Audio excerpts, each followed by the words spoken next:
Financial Services. That concludes this conference. Joining us, and you may. Good evening, ladies and gentlemen. I'm Pavan, moderator for the conference call. Welcome to PVR Limited Q4 and FY21 earnings conference call.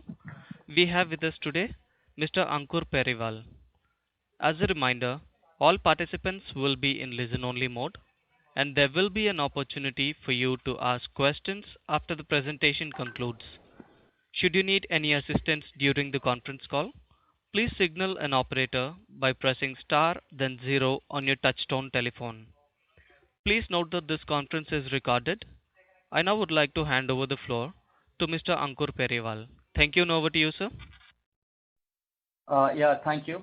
Good evening, friends, and welcome to PVR Limited's Q4 and FY21 conference call. As usual, the call will be initiated with a brief management discussion on the overall on the overall performance for the quarter and for the full year, followed by an interactive Q&A session. Management team will be represented by Mr. Ajay Bijli, promoter and chairman, Mr. Sanjeev Kumar, joint managing director, Mr. Gautam Datta, CEO, PVR Limited, Mr. Kamal Gyanchandani, Chief of Business Planning and Strategy and CEO, PVR Pictures, Mr. Pramod Arora, Chief Growth and Strategy Officer, PVR Limited, Mr. Nitin Sood, CFO, PVR Limited, and Mr. Rahul Gautam, SVP and Head Corporate Finance. Over to you, Mr. Bijli, for the initial remarks.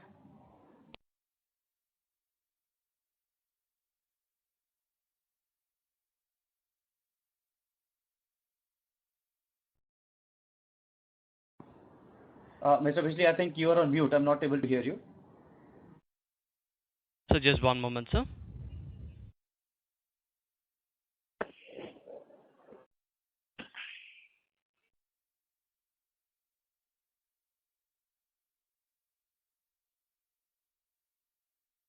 Dear participants, please stay connected.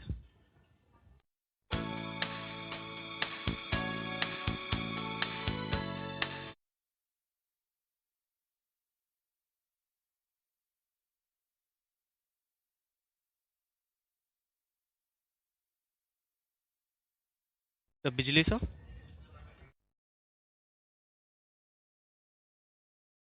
Yeah, Yeah, Bijli, sir, over to you. yeah, thank you. Hello? Yeah, Ajay sir, hi. Over to you, sir, for the initial remarks. Okay, so everyone is there. Yeah. Okay, good evening, everyone. I'd like to welcome you all for the earnings call of PVR to discuss the audited results of Q4 and for the full year FY 2021. Just want to start by expressing my sincere wishes to all of you and your families, along with your colleagues and friends. Hope everybody's in good health in these challenging times. Also like to thank the frontline workers for their selfless service that they've been imparting since the start of the pandemic. These are challenging times indeed. With respect to our financial performance, we're going to share some set of numbers with you after removing the impact of Ind AS 116 on lease accounting, and these are different from the reported numbers we submitted to the stock exchange earlier today. So for the quarter ended March 31, 2021, the total revenue was 191 crores, EBITDA loss was 118 crores, and PAT loss was 272 crores, as compared to revenue of 662 crores in the same period last year. EBITDA was 59 crores, and PAT loss was 48 crores for the quarter ended March 31st, 2020. For the year ended March 31, 2021, total revenue was 310 crores, EBITDA loss was 424 crores, and PAT loss was 365 crores, as compared to a full year revenue of 3,452 crores, EBITDA of 614 crores, and PAT of 131 crores for the year ended March 31, 2020. As you can see from our results, that COVID-19 pandemic has had a huge impact on our business. To withstand this crisis, however, the company has continued with a strategy of aggressively controlling costs and also shoring up liquidity. We were able to reduce our fixed costs for FY21 by 63% as compared to FY20. This included reduction in rent by 79%, CAM by 42%, and all other fixed overheads being reduced by 57%. Company was able to shore up its liquidity using a judicious mix of debt and equity. We raised total liquidity of 1,600 crores during the course of the pandemic, which included 1,100 crores of equity raise and balance 500 crores from debt. As on 30th April 2021, the company has liquidity in excess of 750 crores, which I believe is sufficient to sustain its operations and meet all its obligations. Even though business is disrupted at the moment, we continue to remain bullish on the growth opportunity the cinema business has in India. Globally, a pent-up demand for theatrical exhibition of movies has been witnessed, evidenced by record-breaking box office collection in countries where theaters have been allowed to open. China had surpassed $3 billion in collections by mid-April 2021, which is almost equivalent to the entire ticket sales of 2020.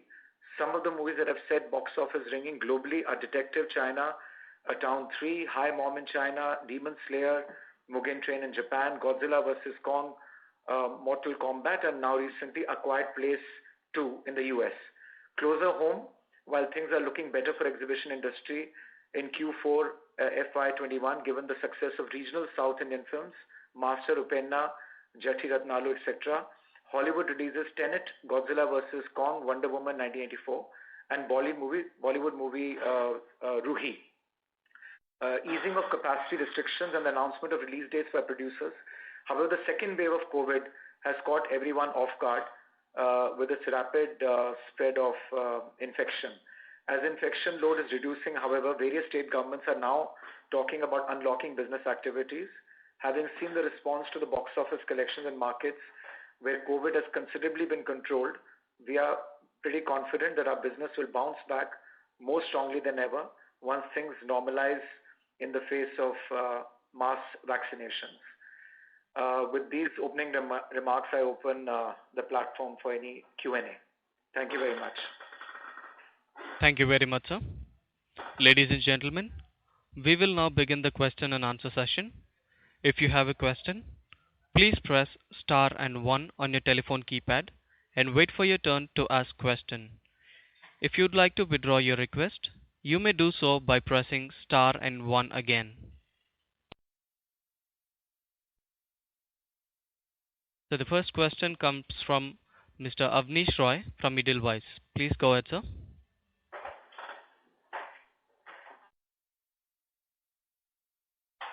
Mr. Avnish Roy? Thanks for the opportunity.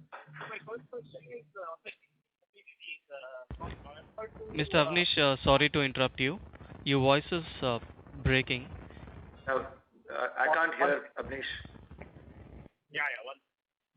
So, is the voice clear now? Yeah, yes, sir, better. Try to understand. Yeah. So my question is on Hindi movie release in the coming months. What we have seen in November to March, Bengali and South Indian movies were much more proactive and they were releasing first. But what we saw was Hindi movies, especially the big ones, were quite cautious and not announcing and delaying. Now what we are seeing is Hindi belt has seen obviously very high wave 2 COVID cases. Taking all this into picture plus the fact that UK and US markets have opened up, what is your personal feeling on Hindi movies? Will they again be cautious versus South Indian and Bengali movies in terms of release date? No, I mean, actually, partly you've already answered your own question, but I think with the UK and US and Middle East and some of these places becoming an important diaspora overseas market for Hindi movies, I think now the chances are very high once the things open up. So only when things open up in India, vaccination is done, say a couple of months or 8 weeks from now, I think the fact overseas has opened is a big one. And Hindi movies definitely are very different from regional movies like South Indian films because they are only meant for a certain region. And the overseas market is limited. But Hindi plays across the entire spectrum of the country. So I think when things get unlocked in most of the states. Then I think we will see Hindi movies coming up as well now, as opposed to what happened earlier, because even though India had opened up, but overseas was shut. So we will see some big movies getting released as soon as things open up. A follow-on question to this is overseas markets had started opening 1 month back also, but we saw a big budget movie like Radhe come on OTT. Now we all know that big budget movie on OTT doesn't make a financial sense. So why do such movies still go on OTT in spite of US and Europe markets opening up? Plus knowing that financially it is not doesn't make sense when compared to a multiplex launch. I think everybody's got his own. Kamal is also on the call, so maybe he can also add to my comments. But my view is that everyone is has got his own compulsions, and some people are willing to wait for theatrical, because theatrical continues to get 60 to 70% of any content's revenues. Monetization still happens from theatrical. So some people like Suryavanshi, 83, very big movies which are coming up, they're ready to wait. And some people can, say that fine, there is uncertainty just now, cinemas are shut, vaccination hasn't happened, we don't have the holding power, and let's release it. So I think it is an aberration period, and if people want to, sort of experiment, it's fine. So in this particular case, as you said, UK, US had already opened, but India was shut, and India is a very big market for a movie like Radhe. On Eid especially, Salman's movie, they do well. So they just went ahead and took a call and released it on the OTT platform, but that's fine. I feel that India's got enough movies coming that if one such experiment happens with a big film also, it doesn't really matter much because there's enough pipeline coming and there's enough confidence from the film fraternity to support theatrical, which has been proven by international markets as well. And recent examples of movies like Quiet Place, Godzilla vs. King, so many films which are coming up on the big screen, which know that the highest revenues will come from that. And Kamal, you'd like to add something to that? Sure. Mr. Bijli has covered everything, Avnish. I would only add that it was an experiment. Radhe was a big experiment because it was the first big film to go the pay-per-view route in India. Please keep in mind that as far as the overseas markets are concerned, they followed a window in the overseas markets. So whichever country or territory the film had released theatrically, it wasn't available on pay-per-view model. So exhibitors across the globe have taken similar position on such matters. Radhe was a big experiment, and I think there is fair amount of consensus that the experiment has not worked. One would say, unfortunately, from overall film entertainment point of view, India is not a market where pay-per-view is a popular platform. Unlike US and European market, where pay-per-view is widely accepted, and there are experiments in the past which have worked quite decently. India, unfortunately, is not in that category. I would only end this point by saying that it's unlikely any other big film would adopt this experiment or this route going forward. Sure, that's helpful. My last question is on single screen theaters and your expansion into tier 2, tier 3, tier 4 markets. So in the last 1 year, the entire industry has seen very tough times. My sense is single screen would have faced even tougher times. So any sense of data you have wherein you can put some numbers there, how many will not come back? Because still it will take 3-4 months for full revival of the industry, best case scenario. Second is, in terms of screen additions, does your number go up because of this? Again, I'm asking from a 3 to 4 years perspective. FY22, let's forget. In terms of screen addition, I'm not asking that question. Taking normalcy in FY23, 24, 25, does your screen addition assumption go up because it becomes more viable because competition has reduced either from single screen or from smaller multiplexes? Nitin, can I request you to answer this? Sorry, go on. Kamal, you answer the first part of the question around single screens, and then I'll take the second part. Sure. So, Avnish, as far as single screens are concerned, it's a mixed bag. What you're saying is correct for a lot of exhibitors, but for a lot of exhibitors who own their property, who work on skeleton cost structures, the damage has not been that severe. They've managed to survive this pandemic phase, especially the ones who got other sources of revenue. They've managed to scrape through this pandemic phase quite comfortably. But then you're right, a lot of other exhibitors who were totally dependent on exhibition business have suffered a lot. Our sense is in November till March, when cinemas reopened, it was difficult to assess as to how many cinemas, single screen cinemas, did not open because of lack of content versus number of single screen cinemas which did not open because they didn't have the capacity to reopen. But now I think it's becoming more clearer that about out of the total capacity of about 9,000 screens, out of which about 3,000 screens are multiplex screens, balance about 5,500 to about 6,000 are single screens. Roughly 10%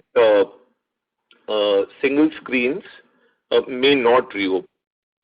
But we'll have to wait and see once cinemas are permitted to reopen and once all states start opening cinemas, only then there'll be validation of this number. But at this point, the way we stand, looks like 10% of single screens may not reopen. Nitin, over. Yeah. So, Abneesh, on your second question about how we see growth panning out in the next 3 to 4 years, as we all come out of this pandemic, there will be very few operators who will be left with enough capital to spend on growth. The smaller guys will be struggling to bounce back and revive operations. So what we expect really, I think, will be the bulk of the growth that is happening in the Indian multiplex industry will further get consolidated amongst the big players. You may also see, opportunities in the near term as we come out of the pandemic that, smaller players who are finding it tough to survive and operate may also eventually want to consolidate with larger operators. So our sense is that in next 2-3 years, bulk of the screen additions will move away from smaller operators to larger operators who have the capital and the balance sheet to, build out new screens and sustain growth over the long term. So one follow-up to that, and this is my last question. So you said 10% of the single screens potentially couldn't come back based on your ballpark assumption. So that's almost 500 to 600 screens. So my question is, in terms of replacement, how does it work normally pre-COVID also? Does a multiplex or a new theater replace that single screen, or it just vanishes out of the market and customers move on to whatever is available? Abneesh, can I just answer? We are in India, even pre-pandemic, and let's talk about normal years. It's in a transitionary phase where an old format was, in any case, because of 1,000 seats, it is difficult. We've also been running single screens for a long time. I've personally been running a single screen also. 1,000 seats to fill up day in and day out for 52 weeks is not very easy. And therefore, a lot of single screens are becoming unattractive to run even pre-pandemic, because you don't get 52 weeks of blockbusters. Number one. Number two is that government, most of the places in India, has already given permission to convert to the mom and pop or pop and son property holders of the single screen to convert them into very small commercial outlets of 30,000-40,000 square feet while retaining 300 seats or 10% of their seating, 30% or of their seating capacity. So that is a very attractive proposition also for a lot of people, regardless of how just holding their real estate, restricting it to single screen only. So this has just exacerbated the whole issue, the pandemic, that people are trying to capitalize on the real estate value rather than just running it as a single screen. Now, even if it does close down, you still have one screen of, say, roughly 300 seats. Now the other format, which is the new format multiplexes, that is, the growth of that has not got nothing to do with the single screen closing down or opening up. That's a mall-driven, shopping center-driven growth. So wherever real estate developers are going to be announcing, these destinations where retail is happening, multiplexes can come in over there, and that growth will be driven by that. Typically 4 to 5 screen complexes with 1,000 to 1,500 seats. So I think one has got nothing to do with the other. If that answers your question. I understand the mall concept, but ultimately it is about consumer demand. So how does it get met when the screen shuts down? I understood that the seating capacity reduces by 2/3 from 1,000 to 300. Demand get met by new shopping centers which are opening up, right? Which will open in shopping centers. So the supply comes from new shopping centers. So if one single screen with 1,000 seats gets shut, you can have, even in a smaller town, a multiplex opening up with 4 screens with 1,100 to 1,200 seats. So that supply meets that demand. These screens are unlikely to get converted into multiplexes if that that doesn't happen. Those multiplex, the single screen will not get converted into a multiplex. Avnish, if I could summarize, Mr. Bijli has given a very comprehensive answer. Even pre-pandemic, this whole practice of single screen shutting down, either converting into a full-fledged commercial complex or turning into a smaller single screen with the balance real estate being utilized for some other purpose. This phenomena was existing even before pandemic struck the industry, and we were losing about 250 to about 300 single screens every year. Some of these, I would say about 100, 150 single screens were converting into smaller single screens, and about 100, 150 were, going off the exhibition charts totally, and they were being compensated by the new built multiplexes screens which were mushrooming all over the country. Now, the point that I think we should focus on is that this year and maybe to some extent next year could be a small aberration where, slightly more number of single screens could shut down. But the demand of these single screens will get diverted to the multiplexes because it's very difficult to find any city or town which has a single screen to be without a multiplex. Almost entire country, the addressable market that we have, all the cities and towns, wherever you have single screens, there are also multiplexes. So in case, a single screen is to shut down totally, that demand is likely to get transferred to a multiplex which is there in that town or the city. Got it. That's very helpful. Thanks a lot. All the best. Thank you very much, sir. Participants are requested to restrict themselves with 2 questions and rejoin in queue for remaining questions. So the next question comes from Akshit Jain from Paragon Partners. Please go ahead, sir. Hi, sir. I have a question on the cost side. So 2 questions from my side. So firstly, how much is the monthly cash burn that we have currently? And secondly, what is how are we on the negotiations front with the landlords on rent and CAM waivers?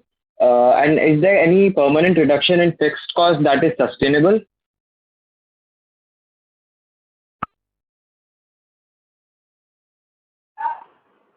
Nitin, you want to take that?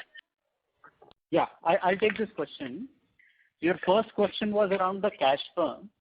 In these situations, it's very difficult to comment on a specific amount of cash burn, simply because, a large part of our fixed cost is our real estate related cost, which is rent and CAM that we pay to property developers. Most of our negotiations for rent and CAM concessions that we had negotiated with our landlord partners were till 31st March of last year, as everyone was expecting business to bounce back. Unfortunately, as a second wave of COVID has hit and shopping centers, malls and cinemas are shut all over the country, we have begun these landlord discussions once again. But we are reasonably confident of getting a large relief from them as some of these discussions evolve. But given that nobody has clarity on the opening timelines around shopping centers, malls, etc. We clearly have no specific visibility on how much will be the cash burn or how much will be our outgo on that front. And given that, it's very difficult to give any specific number of what our monthly cash burn would be. I guess once our negotiations conclude, we'll be able to give a specific number. All I can say is all other fixed cost structures continue to be operating. We've again taken all the specific measures that we took last year to reduce our other fixed costs, and we continue to operate at a significantly lower cost. But as we have more clarity around these settlements, we'll be able to give a specific number of cash burn. Your second question, sorry, could you repeat your second question? So my second question was that I think it was on the permanent reduction in fixed cost, which is that sustainable or it's gonna bounce back once things go back to normal? Yeah, so we had given a guidance on that front in our previous quarter conference call as well, that leaving aside our occupancy cost, all other fixed costs of the business, including people costs and other overheads, we expect to have a long-term reduction of anything between 10 to 15%. What that specific number will look like is slightly, difficult to comment till the time the business reopens fully. But we do expect more than 10% saving in other fixed costs. Okay, thank you, sir. Thank you very much, sir. The next question comes from Mr. Jinesh Joshi from Prabhudas Lilladher. Please go ahead, sir. Thanks for the opportunity.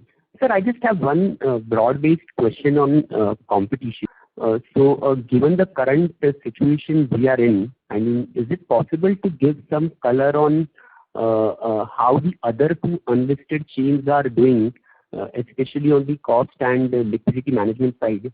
Now, I know it might be difficult to quantify much, but even some qualitative insights can help us.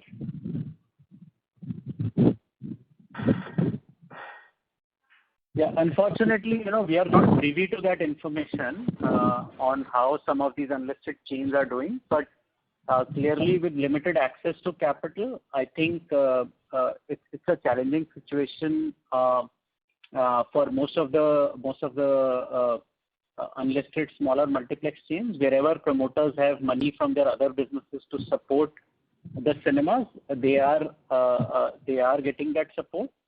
But wherever that support is not possible, the respective chain cinemas are all going through a tough time. So like us, I think most of these unlisted chains have also taken massive cost-cutting measures.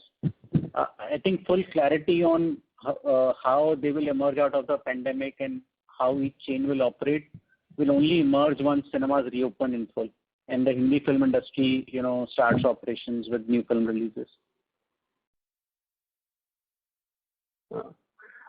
Sure, sir. But is it fair to assume that these unlisted chains are doing significantly better than the single screen operators? Is that a fair assumption?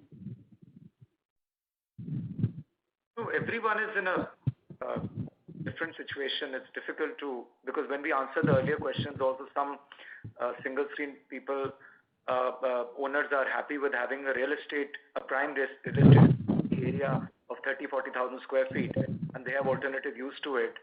So they would be in a good position. Some people who lease the single screen may not be doing well. Similarly, smaller chains, some could be doing okay, some could not be. But overall, generally, it is not a hidden fact that the industry has got impacted by the pandemic. It's one of the hardest hit industry, along with hospitality sector and leisure sector, out of home. But it's just okay, fine. Who's injured more, who's got impacted more is hard to tell. Sure, sir. So just one last bit. Sir, with respect to the Bollywood content pipeline that we have shared in the presentation, is it possible to convey how many movies from that list are complete and can hit the screens once multiplex is open? I'm not looking out for an exact count, but even some rough approximation will do over here. Yeah, I mean, I'll ask Kamal to answer that, but I just want to tell you that the way PVR is spread out, PVR's regional presence is in north, south, west, and east is less, but our south presence is pretty significant. So when we look at our lineup, we look at everything, not just specifically Bollywood, which also got proved when we released, when there was a small window when we opened, that even the South Indian films that came, like Master and all, did very well. So we look at the overall portfolio of films, pipeline of movies, not just Bollywood, but specifically for you, Kamal, if you can just give a little flavor. There were a lot of movies ready anyway, like Suryavanshi 83, but difficult to put a number on how many movies. Kamal, would you like to hazard a guess or give a little guidance to that? Sure. Thanks, Mr. Bidley. A lot of films are ready because you would recall in March 2021, when cinemas were still open and the second wave was still to take was still to gain momentum. There was a slew of releases which got announced for the entire year, and there was almost a land grabbing sort of a situation which was taking place for the holiday weekends. So the entire financial year 21-22, all big weekends out of the total 52 weekends were totally grabbed by not just Hindi films but also Hollywood films and Tamil, Telugu and other regional films. So short answer to your question is a lot of films are ready. In fact, we are in constant touch with the producers, not just Hindi producers but also regional producers. And of course, there is a lot of action now happening as far as the Hollywood films are concerned. They started releasing this summer in US, has already commenced. A lot of films are getting released, so those will also be ready to release as soon as we reopen. In fact, we feel there would be a lot of anxiety amongst producers to grab the release slots because Hollywood will have a lot of films which will be ready for release. Hindi has got, quite a few films which are ready for release, which have been waiting because of these endless delays. So answer to your question is that a lot of films will be ready, and in fact there would be, competition amongst producers to grab the good weekends. If you need specific numbers, my colleague Rahul Gautam would be able to share it with you offline. Okay, sir. Thanks a lot. Thank you, sir. The next question comes from Mr. Arun Prasad from Spark Capital. Please go ahead, sir. You. Yeah, thank you. So you spoke about growth opportunities a short while. So can you give a more specific color on how many new properties are on probably in a design or in an early stage where, say, location is finalized or LOIs or MOUs with developers are already in place? Some kind of a numbers would be helpful.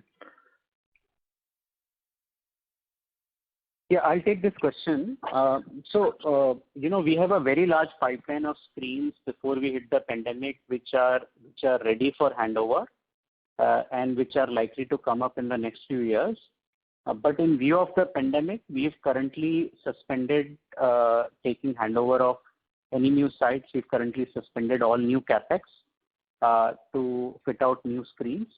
We currently have approximately 19 screens which are absolutely ready to open, which we will open as soon as we get an opportunity.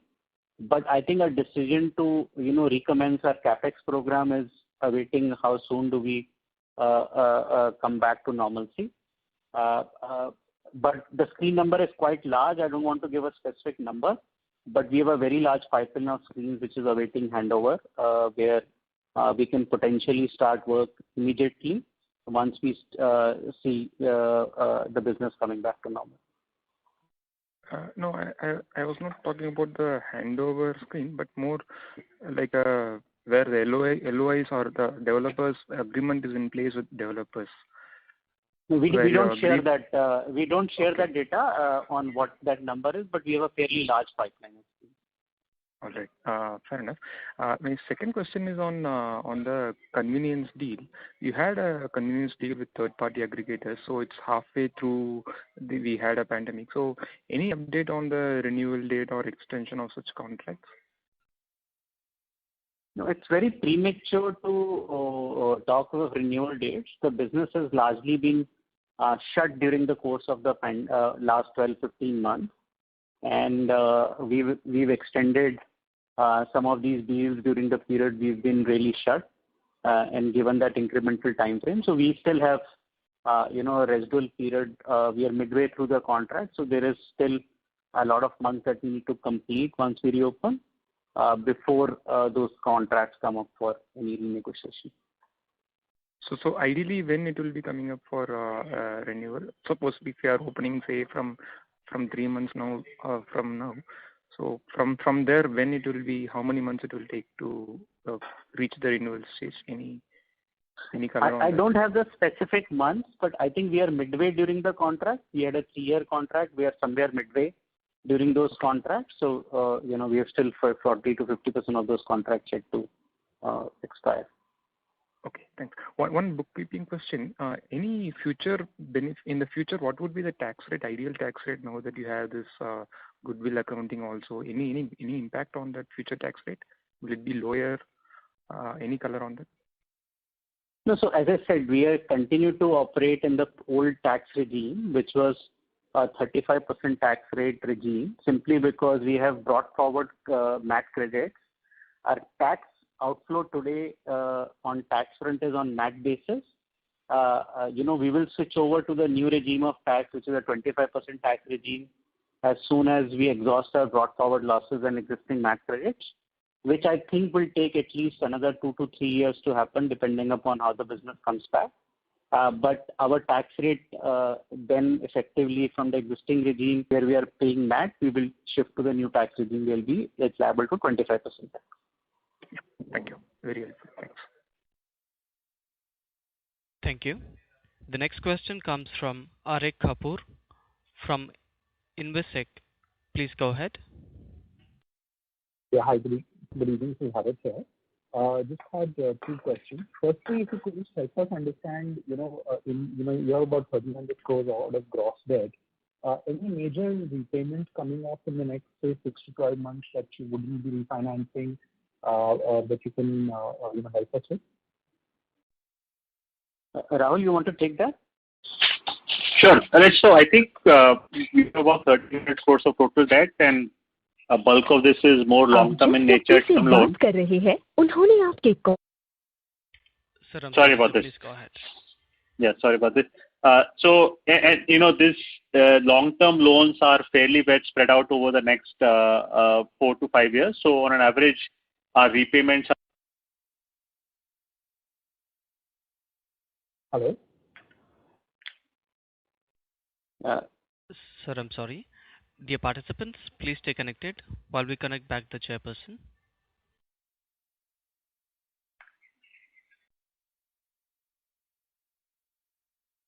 I repeat, dear participants, please stay connected while the chairperson joins back the conference.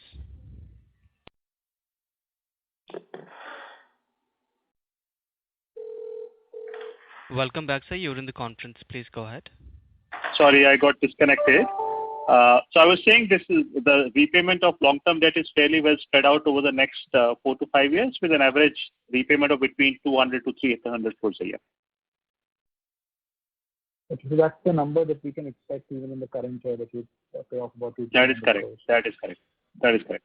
Okay. I think you had a question on refinancing. What we will do about this? I think we keep on a sort of on a regular basis, keep an update on how the liquidity position is, and depending on credit market, decide whether you want to refinance it or just pay from our cash flow. So we'll take a call as and when they come up for repayments.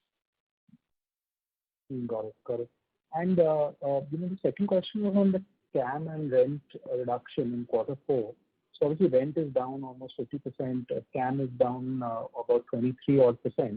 So were these while we were negotiating with landlords and malls and developers. Were these the kind of negotiations that your absolute rent numbers would come down more, but CAM you would not cut down to that extent? Or do we does this imply that with developers the rates negotiated were a bit better or were a bit lesser compared to the standalone landlords? So I'll just answer to this question by saying that each of our negotiations is different and independent with each developer, and what you see is a portfolio of what we've managed to negotiate. CAM expenses are actual expenses incurred by shopping mall developers in running and operating a shopping mall. While I think they have reduced these expenses to the extent they can, but they are not dependent on occupancy, and these are actual costs which have to be borne by all the existing operators or tenants of the mall.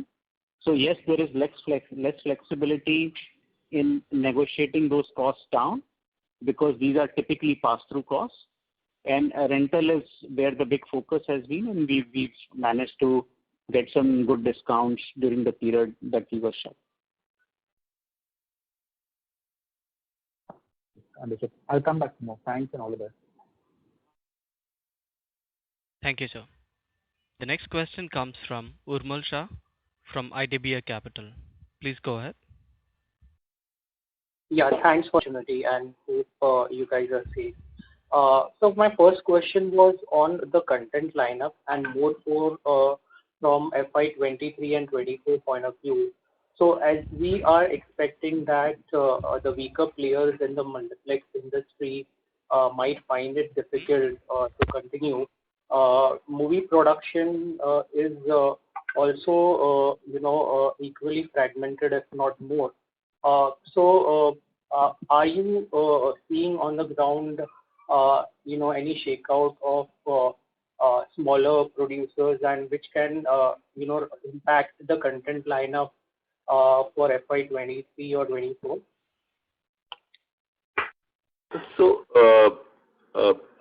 first point is that the producers, the nature of production business is that they're used to gaps. So because as you rightly mentioned, Indian market is quite fragmented as compared to the developed market. Each producer produces one, maximum two, and only in some cases 3 films a year, which means they're used to a gap between 2 releases. So to that end, this whole pandemic-induced gap that producers are suffering is longer than usual, but is not something which they're not used to. Number 2 is that our conversations with producers and talent agencies that we are having, the feedback that we are getting is that in fact producers have utilized this phase quite wisely, and a lot of films, a lot of creative material has been put together, a lot of films have been greenlit, a lot of sessions have taken place with the actors where actors have given their buy-in for the project. So, I mean, the whole development work, it seems, this whole time was utilized very wisely for, creating material and taking buy-in from the creative talent. So, to that extent, it seems the whole machine is working at the same pace, although in a different format. So, there is more development, less shooting, but the work is going on. The third good news is that the good news, when I say only in context of the question that you are asking with respect to content supply, is that the actor fee has not gone down a single bit, which clearly shows that the demand for established actors, actresses has not diminished at all. There is no reduction in quantity of films. There is no reduction in the work that the established actors were doing or will continue to do in future. So when you put all these factors together and when you look at the slate that has been shared with us from the producers, we see absolutely no slackness as far as production is concerned in the years to come. Kamal sir, that was helpful. Just one part, more from a capital availability point of view for smaller guys. I mean, for a movie, they would have put in the entire capital, and currently, as you said, the gap between two movies is getting elongated. So, from a difficulty of having the capital point of view, from that perspective, also you are not seeing any risk on content for 23-24. Producers have been fortunate to the extent that the streaming platforms have been big customers of their content. So a lot of producers have in fact benefited because there was a mismatch in year 2020 in terms of demand and supply. So the films which were available, which were ready, in fact got sold off at good prices is what we are learning now. So a lot of producers have in fact benefited in terms of cash flow from the last 12-13 months. Sure, thanks. Sir, next was on the growth for 23-24. So from your commentary, it appears that if things stabilize by the end of FY22, both the capacity addition and the growth can actually see a pent-up in FY23-24. So is that understanding right, that we might either through organic or inorganic, the capacity addition can actually be quite strong? So I would refrain from making any forward-looking statements. I would only say that the quarter 3 and quarter 4 of this financial year will see a lot of supply of content because they've all got bundled up, and producers are very anxious to catch release slots. So you would see a tremendous amount of supply once cinemas reopen and once there is widespread vaccination, once the customer sentiment also improves. So you will see a lot of supply of content for the next 6 months after cinemas reopen. And then thereafter, start stabilizing, but at no point we see content supply in terms of quality or in terms of quantity going below the 2019-20 level as we move forward in the subsequent financial years. Urmil, your question was on capacity addition, is it, Screen? Yeah, Rahul. So actually it was on capacity addition. Yeah, Nitin, you want to take that? I think we answered it in the part of the call, but maybe you can just take this again. Nitin? Yeah. So as I said, it's very difficult to give a specific guidance on this, but we will recommence our capex programs once business comes back to normal. And if the business bounces back, so will the screen growth also bounce back. But what that quantum will be, how many screens will open, I think it's very early for us to give any kind of forward-looking guidance. I guess as the year progresses, we'll be in a better position to comment on the same. Sure. Thank you and all the best. Thank you. The next question comes from Mr. Deepesh Kashyap from Equirus Securities. Please go ahead. Yeah, hi. So thank you for taking my questions. I have just one. So many South Indian films did fairly well in the last quarter, considering which your reported box office revenue seemed to be on the lower side. So just wanted to understand, based on your internal assessment, what is the general market share of PVR in the South market? And did you see that coming down in 4Q mainly to single screen pair price? Thanks. Nitin, you want to take this? Yeah. And Kamal, you can add on to this.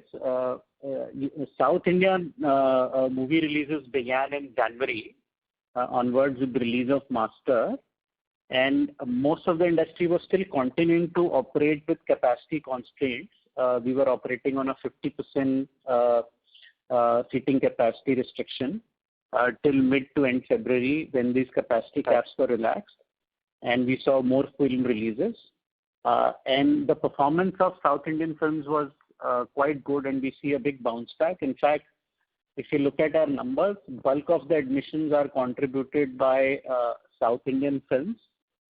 We saw that in the later months when the capacity caps were relaxed, the South Indian bounce, we were almost doing 50-60% levels of admissions of what we were doing in pre-COVID. Films were opening to big numbers, and I don't think there has been any kind of a market share loss specifically. we quickly reached ticket pricing levels which we were operating at pre-COVID levels, and also our average F&B spends in cinemas were also close to what we were operating at a pre-COVID levels. Kamal, can you comment specifically on this market share question? So 2 points. PVR's within PVR's box office revenues, the contribution of South India is almost 35-36%. Our market share, in fact, in Jan till March 2020 period, it became better than what it used to be earlier. Although overall numbers were small because there were fewer films which were coming out, but PVR's contribution in market share actually grew in this period. So I'm not sure what data are you referring, but the way we look at the data, our market share has actually grown in this period. Okay, understood. Thank you. Thank you, sir. Next question is from Yogesh Kirvi from B&K Securities. Please go ahead. Yeah, hi. Thanks for the opportunity. So looking back a bit, so when this COVID-related disruption started, so in US we saw several of deals between the film exhibitors and the distributors with shorter release window. There were also quite a few simultaneous release as well. So my question is why something of this sort has not happened in India so far. Does this reflect our comfort? There's not many movies are going to skip theatrical release. So does that reflect this? And related to this, now that we are in the 15th or 16th month of COVID-related disruption, do you believe that we need to be little accommodative, at least from a shorter-term perspective in terms of the various terms of business, such as theatrical windows or the revenue share, or the old terms remain sacrosanct for the multiplex industry? So what I've understood your question, the first part of your question is that in US and the other Western market, there was a reduction in window, but the same did not happen in India. Is that the question? Yes, yes. Well, I mean, you're right. I mean, US market and other developed markets have gone through dramatic reduction in windows, and the market has also seen a lot of turmoil in terms of producers launching their own direct streaming, direct to customer apps. And of course, because the studios were conflicted and they wanted to service their direct to customer apps, a lot of films released directly on streaming platforms. India has also seen some bit of that in 2020, but as compared to Western markets, we've been fairly insulated. I think one reason for that is that there is no, India is not a homogeneous market like US, so there is no single dependence on one type of films. So we depend on Hollywood films, we depend on Hindi film industry. Then within regional, there are 3 or 4 very big industries like Tamil, Telugu, Kannada, Malayalam, and then there are smaller industries like Bengali, Punjabi, Gujarati, and many others. So because the market is fragmented in terms of languages, also within languages, we don't have consolidation, we don't have studios operating like the way you have in the Western market. So as a result, an exhibition is much more consolidated. PVR is a fairly large player. Our colleagues in business are also fairly large in terms of scale and size. So exhibitors tend to have a more long-term perspective on these matters, and we've been able to negotiate harder as compared to our colleagues in the developed market. So that in our opinion is one reason, but of course there are many other variables at play. But I mean, the second question, whether Indian market will be more accommodative and would be relaxed windows. We as an important stakeholder in the entire value chain, we want to find solutions which are sustainable and which benefit all members of the value chain. At this point, it's important that the industry recovers and it recovers quickly. Fortunately, what we are seeing in the US market, China market, and other markets which have been able to contain COVID, the recovery seems to be faster than expected. So we want to follow the same trajectory, and we would be accommodative. We would do everything possible to ensure that producers have a comfortable time releasing their films, and they're encouraged to come forward and release their films quickly. So that's the answer to your second question. Okay, thanks a lot for this. Quite helpful. My second question is to Nitin. I understand the negotiations with the landlord will take time or not yet pleased.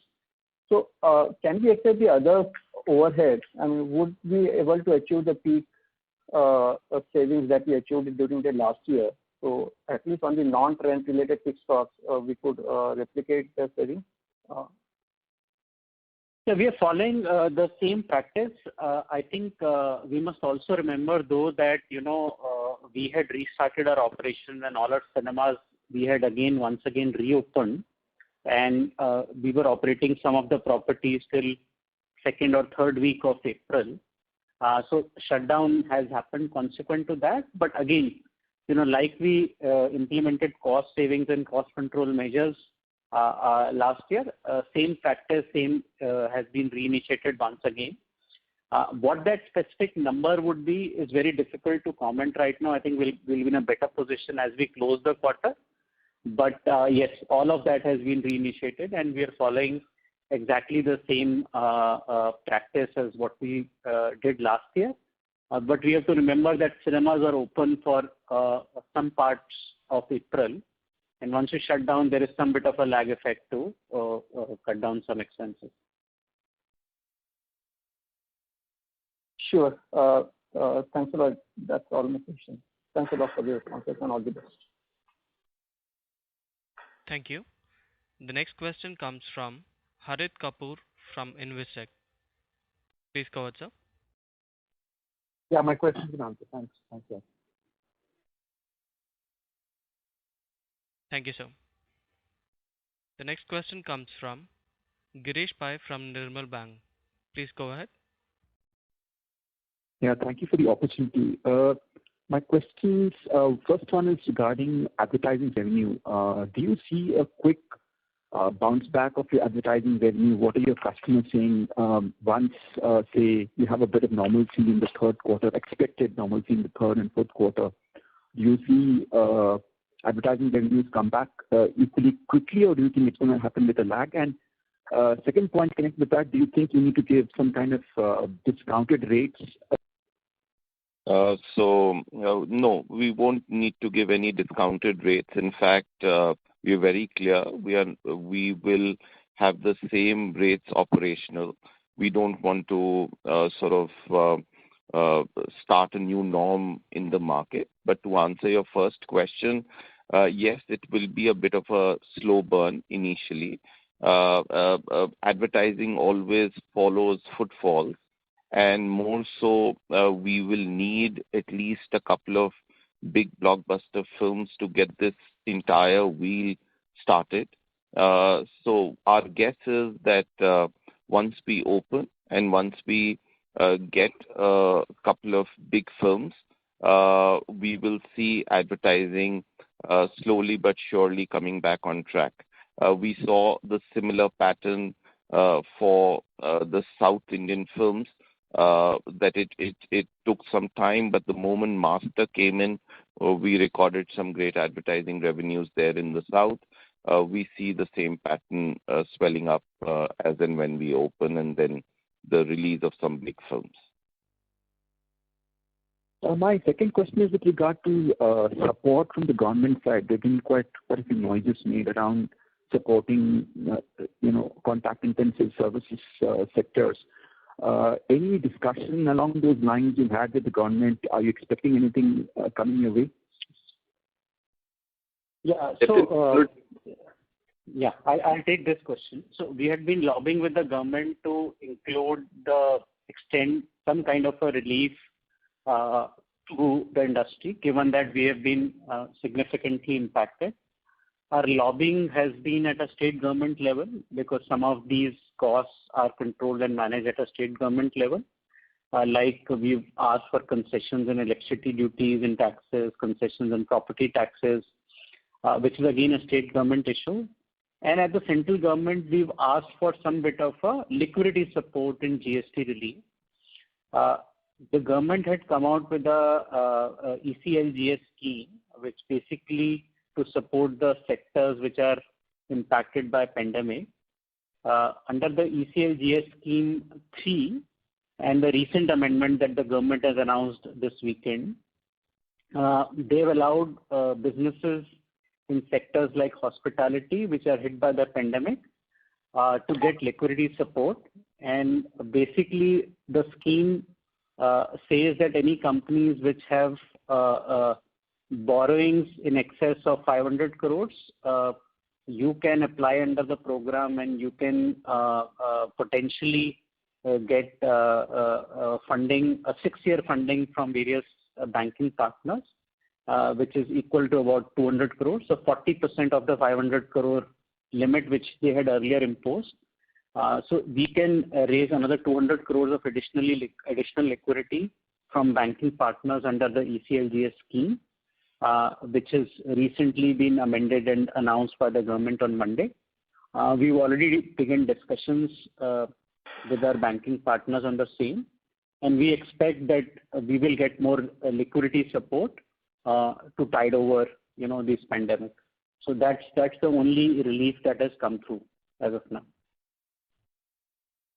Lastly, on your pipeline of screens, do you think some of your real estate partners would have been under some amount of stress and those screens will actually not come up over the next 3 to 5 years because of them being weaker or whatever? Pramod, would you take that? Yeah. So, we don't anticipate much of a fall.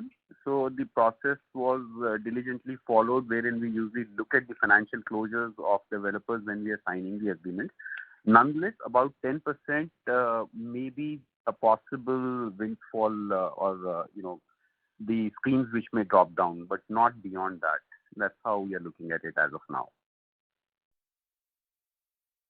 Okay, thank you very much.